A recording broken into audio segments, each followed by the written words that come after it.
Here's how you can check the short answer questions on a test bank from Pearson. So what you do is you first go into the gear in the top right of the course.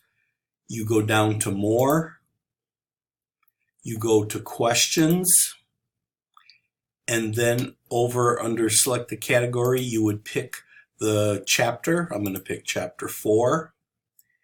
So the way Moodle lists the type of questions, see this type of question with just a page? Those are essay questions. The one with 3 dots are multiple choice. The ones with 2 dots are true false. But these right here, question 34, that's a short answer. So what you do is you go over to the magnifying glass. You click on Preview. There's the question. You click on Fill in the correct response, and it fills in the answer. So that's how you check the short answer questions in a test bank.